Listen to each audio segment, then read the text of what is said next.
हरिः श्रियत्कान्ताय कल्याणनिधयेन श्रीवेङ्कटनिवासाय श्रीनिवासाय मङ्गलम्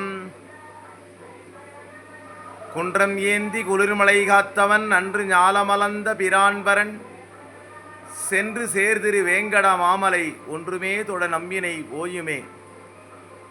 புரட்டாசி மாத 5ஆம் சனிக்கிழமை இன்று துலா மாத ஐப்பசி மாதப்பிறப்பு. புரட்டாசி 5வது சனிக்கிழமையாக எம்பெருமான் சேவை சாதிக்கிறார். பெருமாளுடைய அனுக்கிரகம் ஆசீர்வாதம் என்று சொல்வார்களே, ஆசீர்வாதம் அனைவருக்கும் கிட்டட்டும். பெருமாள் இன்னும் ஐப்பசி, கார்த்திகை, மார்கழி என்று சொல்லுவார்கள். தை மாதம், மாசி மாதம் எம்பெருமான் சம்பிரோட்சணம் காண்கிறார், கும்பாபிஷேகம் காண்கிறார். அவருடைய உற்சவம், அவருடைய திருவிழா, அவருடைய மகோ உன்னதமான உற்சவம், பெருவிழா. அப்படிப்பட்ட உற்சவத்தை மாசி மாதத்தில் 10ஆம் தேதி 8, 9, 10 மாசி மாதம் 8, 9, 10ஆம் தேதி கும்பாபிஷேகத்திற்கான நாளாக கிட்டத்தட்ட அறிவிக்கப்பட்டு உள்ளது. இன்னும் சில தினங்களில் 10 தினங்கள் என்று சொல்லலாம், 10 அல்லது 15 தினங்களில் கும்பாபிஷேகம் என்று சொல்லக்கூடிய குடமுழுக்கு விழாக்கான பத்திரிகையும் வெளியிடப்படும்.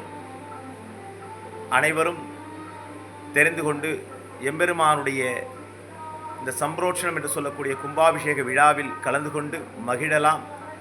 அரங்கன் அருள் பெறலாம். அரங்கன் அனைவருக்கும் எல்லா விதமான அனுக்கிரகத்தையும் அருளையும் அருளட்டும். லோகக்ஷேமா சுகினோபவந்து.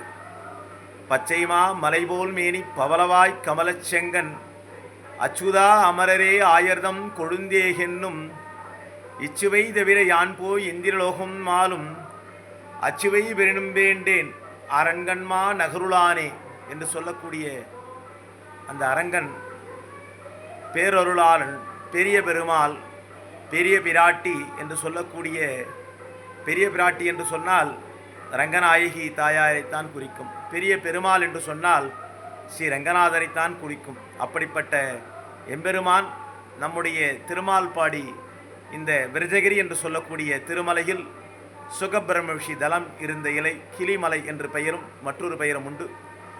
எப்பொழுதும் இந்த மலையில் இவ்வளவு திருப்பணி, இவ்வளவு விதமான மிஷினரி ஒர்க்லாம் செய்திருக்க சமயத்தில் கூட பச்சை கிளிலாம் எப்பயும் அந்த ஆண்டாள் கோபுரத்துக்கு மேலே உட்கார்ந்துருக்கிறத நம்ம கண்கூடாக பார்க்க முடியுது. குரங்குகள்லாம் இருக்குது இந்த மலையில். அப்படி இருந்தும் கிளி அழகாக இங்கே எம்பெருமான தரிசித்த வண்ணம், அதாவது சுகபிரமஷியே கிளி வடிவம் தான் சொல்லுவாள். அவரே எம்பெருமான தரிசித்ததாகவும் இங்கே தவறுதாகவும் கல்வெட்டு ஆராய்ச்சிகள் சாஸ்திரம்லாம் சொல்லப்படுது. அப்பேற்பட்ட சுகபிரமஷி தவறிந்த சன்னதி. பிரகலாதனும் சுகபிரமஷியும் இங்கே காட்சி கொடுத்துருக்காங்க. பிரகலாதன் இருக்கிறதால என்ன விஷயம்னா, வைகுந்தத்தில் இது போய் தரிசனம் பண்ணுற எம்பெருமான நம்ம இங்கே தரிசனம் பண்ணுற பாக்கியம் நமக்கு கிடச்சிருக்குன்னு அர்த்தம். பரமவதாசல், வைகுந்தவாசல், பரமநாதன் சொல்ல பரமபதநாதனாக இருக்கிய அந்த நாராயணனே, பரபிரம்மமாகிய வைகுந்த நாராயணனே நமக்கு நேரடியாக காட்சி கொடுக்குற விஷயந்தான் இந்த வைகுந்த தரிசனம்னு சொல்லலாம். அப்பேற்பட்ட தரிசனத்தை தான் நம்ம பார்த்துட்டு இருக்கோம். இன்னும் நேரடியாக நம்ம இந்த மாசி மாதம் 10ஆம் தேதிக்கு மேலே குடமுழுக்கிழா என்று சொல்லக்கூடிய கும்பாபிஷேகம் முடிவடைந்தும் நேரடியாக எம்பெருமான தரிசிக்கிற வாய்ப்பு அனைத்துவருக்கும், பக்தர்களுக்கும், ஊர் பொதுமக்கள், அருகிலுள்ள ஊர் பொதுமக்கள், அன்பர்கள், உலக மக்கள் அனைவருக்கும் கிடைக்கும்.